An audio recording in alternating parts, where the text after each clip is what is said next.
Hello! Episode number 5 of the Museum at Home with Alex from the Museum of Timekeeping. I'm going to talk to you about fusee chain makers. So what was a fusee chain? How was it used? Why was it important to watchmaking? Who made it? And a little bit of extra information in between as well.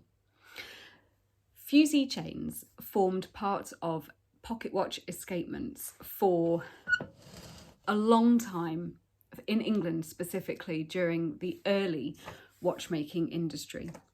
And what a fusee chain does is, as you wind the watch up, the chain tightens, and then as the escapement releases its energy, the chain slowly unwinds. And what the chain does is it prevents the watch from unwinding too quickly, keeping the time nice and even as the energy is released, which then keeps the watch itself in time. Now, when I first started working with watches and clocks and timepieces, my biggest misconception was that watches were made solely by men, particularly historically, and that it was all done, all of the work, all of the components would be made by a single craftsman in their workshop. Now, how that actually worked is that the craftsman in the workshop would buy in watch parts from cottage industry workers up and down the country who would make the individual components for the watchmaker's watches. Now, I'm going to lift up and try to get in focus for you what a fusee chain and watch movement looks like. So this example here, made by a Mr. Taylor from Bath. There we go. Now this watch is 17th century.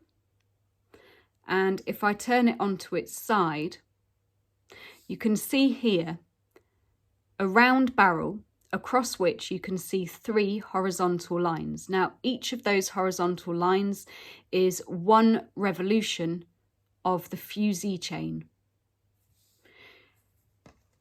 Now, from that, you can see just how tiny fusee chains were. The individual links are under 1 millimetre. And all of these had to be made by hand because in the 16 and 1700s, there were no mechanical machines and certainly no electricity to help with this endeavour. So many chains were needed by the watch industry that the Dorset town of Christchurch actually set up 3 separate factories solely to produce these chains. The workers were almost all women and children who came from the local workhouses. How much they would have chosen to have been in their profession is anyone's guess. I can only imagine it would have been a very hard life for them. These factories kept immaculate records, and from these records we know that the women and their children often worked 70 hours a week in the factories, and that was outside of the work that they also had to complete within the workhouse setting as well. So these women and children worked incredibly long hours.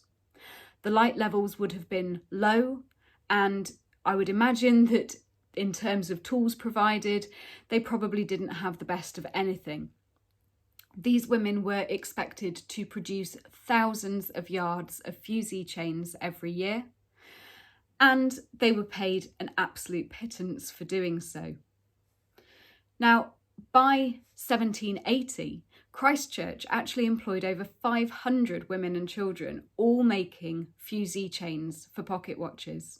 It was a huge industry and predating any of the big industrial revolution factories that we read about in our history books. As I said, they worked in poor light. It was very repetitive work, very small, very fine detailed work. And from the records in the factories, we know that these women often complained of poor eyesight as a result to working on such close detail in low light, and also complaining of symptoms that I think we would now refer to as repetitive strain injury, again from doing this very small, very fine work.